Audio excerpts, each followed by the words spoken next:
It was cold, perfectly cold. Blue, dim skies with the smell of morning dew, frost, and the nearby marsh.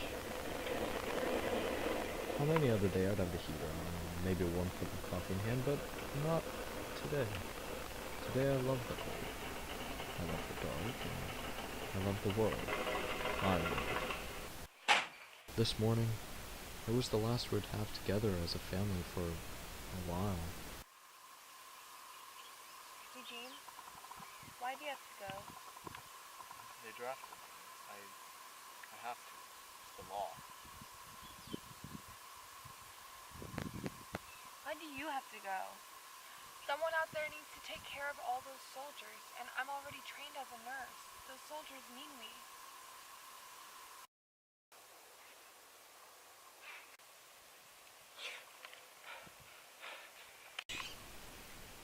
Vietnam was hell. It was hot, sticky, dirty, and an entirely new environment. In general, he was smart, but unforgiving. In time, he made me grow to hate authority. He and other such generals started the hippie movement through those they ordered.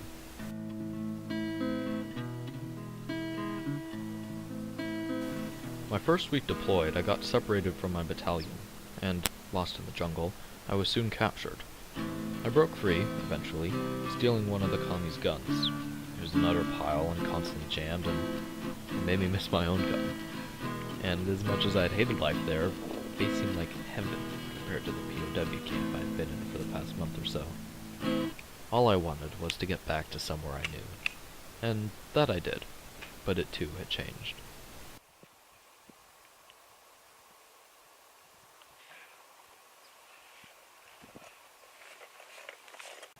When I got back, the field was empty, and we were packing up to go home. It was good, because soon enough I'd be on American soil, hanging with my family, and having a good time again. Or so I thought. The group I was with didn't fight much. They didn't fight at all, actually. They all dealt with logistics and moving cargo, and they never saw any combat. The worst thing I dealt with was an occasional scratch or a hurt hand from soldiers dropping a crate or something. Okay, so it looks like you have a broken finger. Oh shit. Yeah, I guess we're gonna have to amputate it. Then, one day, the Viet Cong attacked. Do it for your mom! The Viet Cong were part of the communists in the north and fought against South Vietnam in the US. Essentially, they were the bad guys. The really, really bad guys. The horrors of war were too much for me. Reality was too much for me. I was glad to be home. A lot's changed since they left me. One thing they probably won't understand right away is the lack of trust. The lack of trust for our government, for our whole country really. The Kent State tragedy, where the National Guard members fired into a crowd of war protesters and killed 4, put a hole in our hearts and our faith. More recently, what all happened with Nixon and the Watergate scandal reinforced our doubts. It wouldn't be easily forgotten.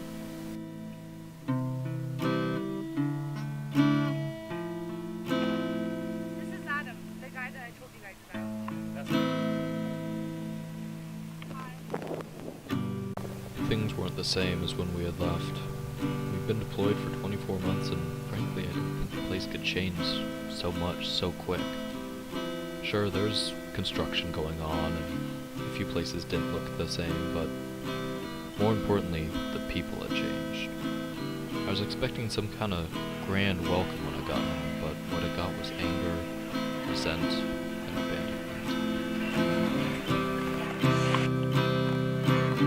So, I don't even know if you because while you guys were gone, the army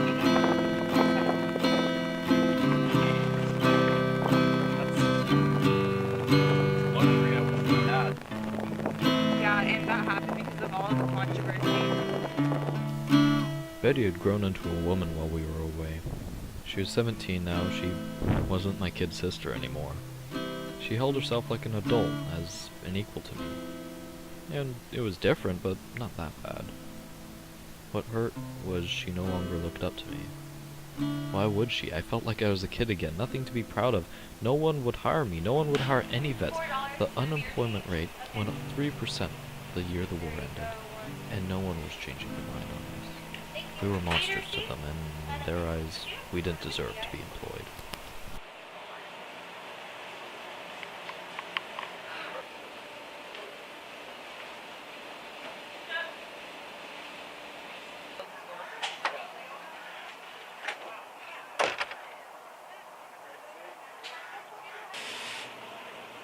Oh, hey, that's my brother over there. He just got back from Vietnam. He's a soldier? Yeah, it's kind of weird having him, like, around back again. It's pretty weird.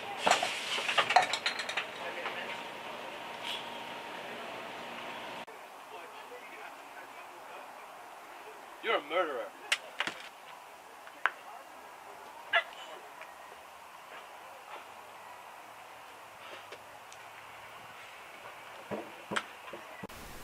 My dad had been welcomed home from fighting Nazis with champagne and roses. I was welcomed back with anger, resent, and loathing from so-called friends. I had nothing from my old life. No friends, no job, no resemblance of what had been my heaven. My little sis wanted nothing to do with me since I abandoned her for the war. And my older sister was out of it from the trauma. She didn't know how to socialize at all. I had no remnants of my life before the war, which was the only thing I had craved while away. I need to get around now that I was back, so I was gonna fix this old gal up. It was like therapy, fixing that thing. The car was nothing like the trash in Nam, even though it was 13 now.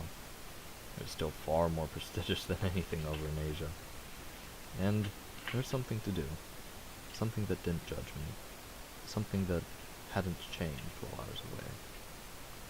And that was all that I could have ever wanted.